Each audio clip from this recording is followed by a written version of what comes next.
Hello, my friends, my fellow movie mystics. How are you this evening? I hope you are well. Uh, I don't know if you're checking me out live or later or whatever, but I wanted to talk a little bit about. We do this every week before it's sort of the in between week, the one after the last broadcast and the one before the next one, where the segment's called "Let's Talk About Movies," and then the name of the date. And so this is "Let's Talk About Movies," February 25th, 2021.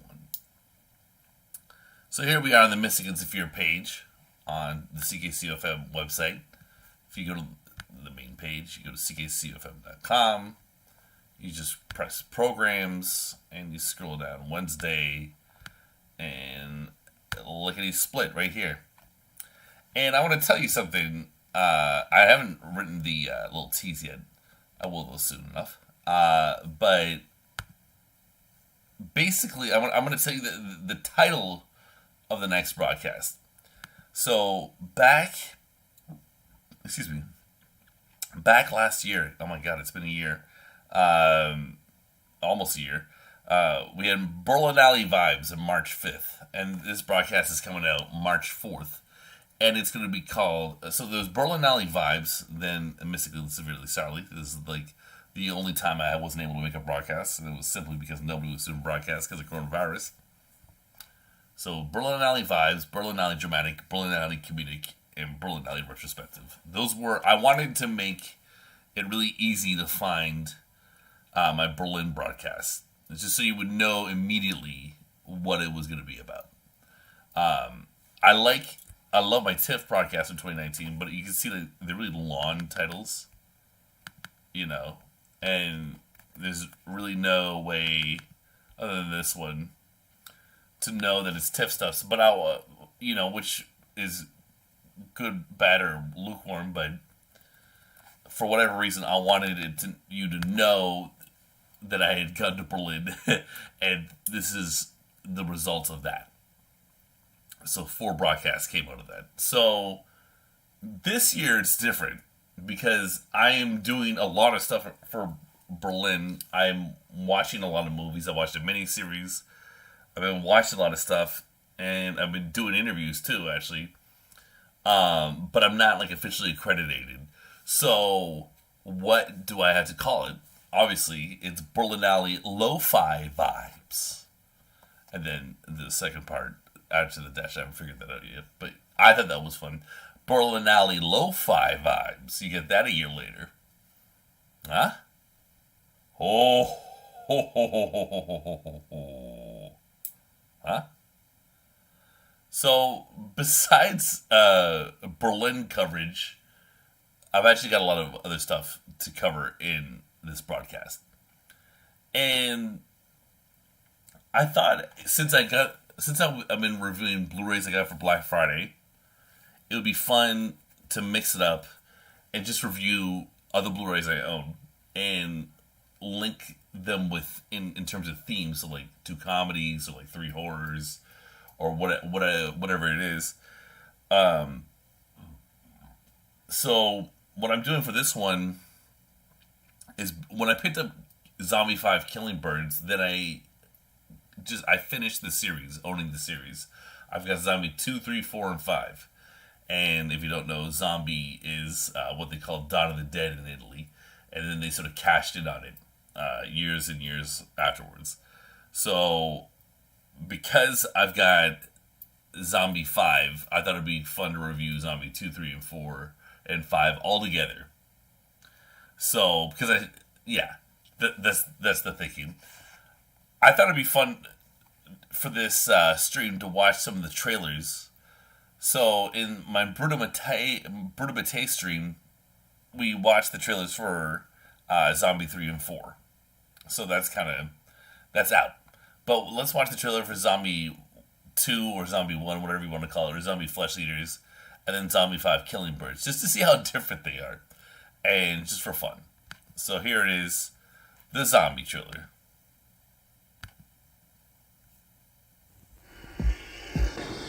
We're going to eat you.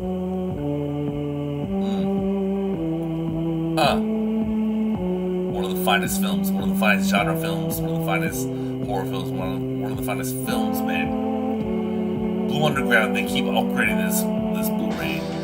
I have the release from 2011, which was followed by a 4K scan and then a 4K release. I don't know. I don't have it. I don't have those. I have the one from 2011. It still has 2 discs. Lots of interviews and documentaries. And although it's classic, I have a hard time rationalizing the upgrade.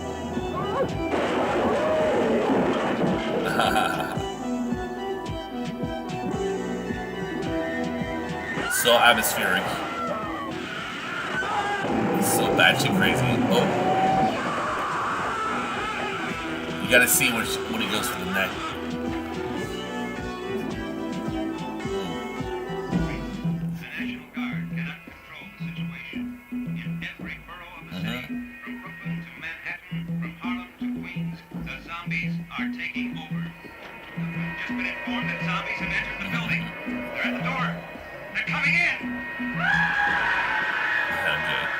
I don't know who put out this trailer, to be honest. I don't think it was... No.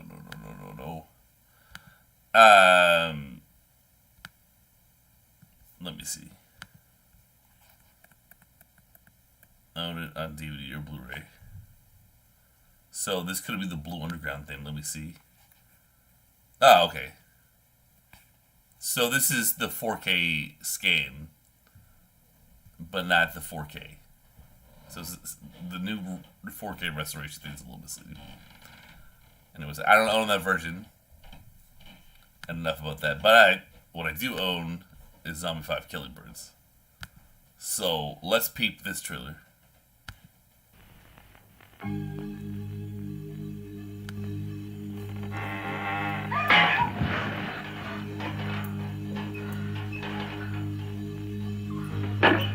This movie's nonsense in the sense that it is so many different genres. It's not really a zombie movie.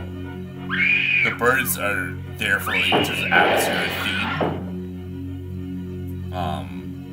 Yeah, it's the weirdest connection on the zombie cash-in and name-only series. It's the biggest stretch, that's for sure. Because Zombie 3 was a direct sequel to Zombie 2. But then Zombie 4 was not. It was just like its own thing. But then they just slapped it on in terms of marketing afterwards. And they basically did the same thing with this one. But like After Death, Zombie 4, it's at least a zombie movie. This is like the returning Vietnam thing. It's got the birds. It's not, I don't know. It's weird. It's not like Pandemic though. That's for damn sure. It's a fun movie to review though. I still like it. I think it's a fine enough genre movie. It's for the hardcores though. This is not an intro genre movie. Like Zombie or Zombie 2 or whatever. The trailer we just watched before, that definitely is. This is not. This is for the hardcores. And it was actually produced and sort of ghost directed by Joe D'Amato. I didn't get a stream with Joe D'Amato on Valentine's Day. You should check it out. Please subscribe to this YouTube channel, Mystical Severe.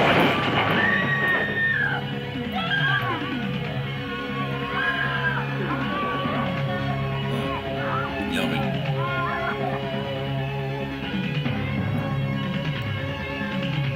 Is this just awful, or is this trailer a little longer? Ah, okay, it's a bit longer.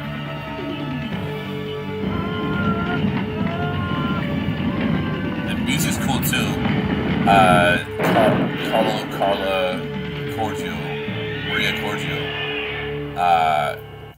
Carla Maria Corgio. I think that's his name. Anyways, I've been talking to him about doing an interview, and hopefully that happens soon. But that'll be just by text, and then it'll be in the Facebook group and probably Instagram. And on that note, make sure you follow me on Instagram. I'm the Movie Mystic 2021. That's me right there.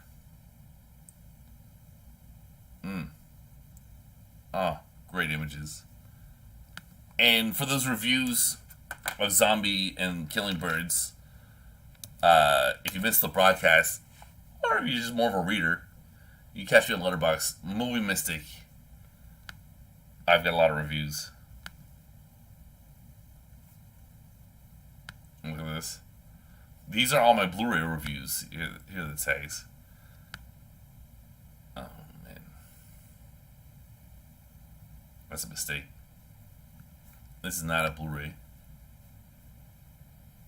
I want to edit this right now. I can't believe I'm doing this in the stream. Alright, I'm going to come back to all that later. Whoops. So, Berlin Alley Lo-Fi Vibes. Zombie 5. And so, of course, I got some interviews. We're going to talk about the interviews.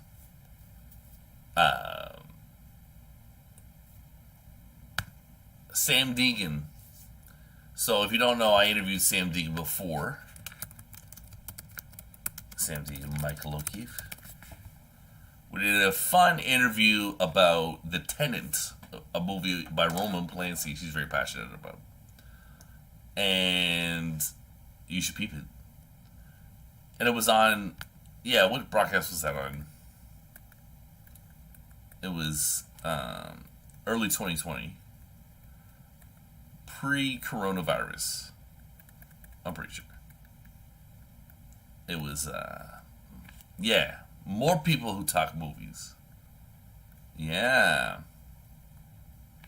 Sam Deegan, Eric Zaldivar, and Andrew Leavold. Great broadcast. Anyways. So Sam Deegan, read this tweet. This is from January 12th. This doesn't feel real yet, but the book I've been working on for a few years has just been announced from McFarland Co-Publication. The Legacy of World War II in European Art House Cinema. Pre-order this baby here. There you go. So it's a little pricey, but I'm sure it's going to be a great book. Because, I was curious about it, and I'm fortunate enough that I can just reach out to her and ask to have a recorded conversation with her about it. The interview's freaking long, man. We talked for over 40 minutes. I was able to edit it down to 37 minutes or so. And I did that by cutting out a lot of pauses. Because it's like a pensive conversation. So there were pauses and breaths and, awkward statements said by me and her. So I just cut that out. And I managed to, and it took forever. It was intense. It took so long. I was exhausted. And then I worked a shift and I was miserable. Because it took me forever to edit this interview. But it's gonna really pay off. Because it's tight, it's lean, and it's fascinating. We talk about Pasolini, Melville, Hiroshima Mon Amour. We talk about film noir. We talk about come and see Italian Nazi exploitation movies. Holy God, we go in. We went in. So, if you're a fan of art house cinema, that's sort of a reflection of World War II from Europe, basically from like the 40s up into the 80s, then this is going to be your jam. Basically, if you see like cinema is something that can be serious, you're going to find this to be a very stimulating and thought-provocative conversation. I can guarantee it. So, what else is new? I interviewed a man named Dara Carey, who co-directed this movie, A Brixton Tale, which played at the Sundance Film Festival. Oh, it still is, or it was. I didn't realize it was so long, that festival. Damn. Anyways, this is like a British sort of street movie about doxing. a narrative feature film shot on location around the Barrier Block and Summerlin Estates. Written, performed, and shot in collaboration with the community. Well, that's nice. Here's some shots, huh? Anyways.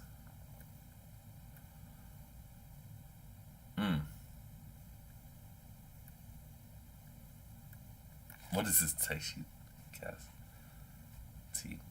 What's this text sheet? What is this?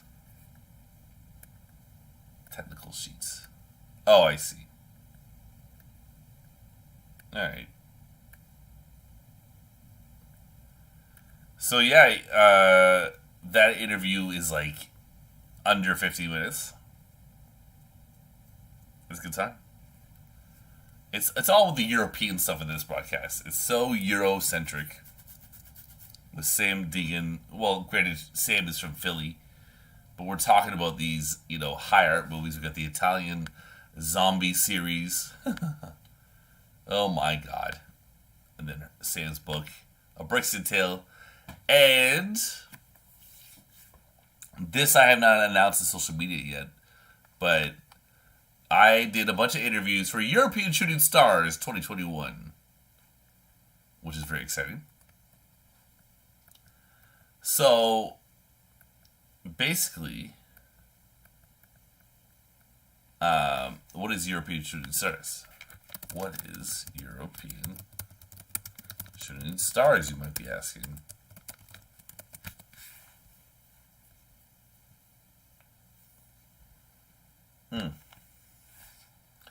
It is an initiative of Pan-European Network Organization European Film Promotion for the international promotion and networking of promising and up-and-coming actors from 37 respective EFP member countries. Over the past 20 years, 10 talents selected from all over Europe have been presented each year during the Berlinale to the international press, the general public, and the film industry. The 4-day program culminates with the presentation of the European Shooting Stars Awards. So that's what it is. And, okay, so who are some of them? You got Daniel Craig, Rachel Weisz, August Dell, Nina Hoss. There was another one, Carey Mulligan too. Riz Ahmed, okay. Yeah, Carey Mulligan. So this is a big program. I did not know about all that. To me, it was just something I didn't know exactly what it was. It was just an interview opportunity. Talk to some pretty actors, but it is a lot of limelight for these people. So good things are probably going to happen. So, here we go. These are the 10, right? And I interviewed 5 of them. And 5 of them, and all 5 interviews are going to be on the next broadcast. But I got to tell you something, they're quick. Because I did them in succession. So we had like 8 minutes tops with the talent. And so some of them are like, 5-6 minutes each. So it'll be rapid fire. So we got Finn O'Shea from Ireland. I interviewed him. Martin Lekkebier from the Netherlands. And then I interviewed Natasha Stork from Hungary. I interviewed Sarah Klamowska from North Macedonia. And then I interviewed Gustav Lind from Sweden. So that's freaking legit, man. Very prestigious program. And I didn't do it last year, but since I've done the Berlinale before, I was there last year, they asked me to do this. Even without official accreditation to the festival, they asked me to do this. So that's pretty neat, huh? Also, I review this movie, The World After Us, which is a French movie. And I'm going to read the write-up. So, Lapides' Paris flight is so small that there's only room for one bed. The young writer, who has only published a short story so far, and his flatmate Alexei, God damn it, alternate shifts sleeping in the bed and on a camping mat in front of it. In Lyon, where his Tunisian-born mother runs a cafe with his father, he meets a freckle-faced drama student, Elisa, and immediately he wants to have it all. True love, total commitment, and a grand moving in with each other. But his bank balance is the opposite of grand. His publisher's waiting for his first novel, but with all the loving and part-time jobs, he just can't seem to make any progress. In his feature film debut, this guy takes on the classic themes of the French New Wave cinema with an unaffected charm and an assured touch. He has succeeded in creating a delightful portrait of a modern generation. There are people with and without a migrant background who meander through their everyday lives, caught between earning money and fulfilling their artistic goals, between intimacy and detachment, between nonchalance and despair, all while smoking a naturellement one cigarette after another. So I reviewed this movie, and you will hear it. I don't have an interview with the director, with this lovely young man here. Born in 1988, we're the same age. And he made a movie, and I haven't. I'm just talking about it. But whatever. I will review that movie, The World After Us. Another movie I'm going to review is Moon 66 Questions. But I also have an interview, I should say, with Jacqueline Lenceau. I'm very excited about that. She was a great person to interview. Lots of fun. Very lovely lady. When a grave illness strikes down her father, Paris, Artemis, decides to return home to Greece after an absence of some years. Being the sole child of divorced parents, she is the only one who can look after Paris, who requires daily care. Father and daughter embark on a journey into knowledge and revelation, which heralds a new beginning for their relationship. After a series of surprising short films, Moon 66 Questions is the long-awaited feature debut of Jacqueline Lenceau. It initially defines itself as a film about flow, movement, and love, and lack of them. Delineating a psychoanalytical portrait, the film accompanies the flow of the unconscious, vivifies the gray areas of family life, and restores the love between Paris and Artemis. The road is long and hard, taking in Paris' old home movies as well as the journal Artemis keeps, writing as the only escape. It is all part of the journey she takes to bring her body closer to that of her alien father. The structure of this beautiful, touching film is rather like an astral patterns of tarot cards. For a few moments, the sun and moon converge and even touch in a mutual caring embrace, just like the one between Paris and Artemis. That's kind of beautiful. It's a great write-up. And there it is. She's born in 89. Okay, so she's a year younger than me. And she did a bunch of stuff. So that's what you can expect on the next broadcast of Mystic and Severe. Berlinale vibes or Berlinale lo-fi vibes. The broadcast is going to be called Berlinale Lo-Fi Vibes. You'll be able to find it here, which is basically you go to CKCUFM.com, you go to programs, you go down, and then you listen. You listen here. It's going to be beautiful. We'll be reviewing the zombie movies, 2, 3, 4, and 5. Got Sam Deegan talking about her book, The Legacy of World War II in European Art House Cinema. I got Dara Cara talking about A Brixton Tale. 5 of the European shooting stars. A review for this movie, The World After Us, that played in the Berlinale. And then an interview with Jacqueline Lenceau, a director who has a movie, The Berlinale. Guys, have a great night. Thank you for hanging out with me. It's been a lot of fun. Made it to half an hour. It's beautiful. Take care, guys. All the best.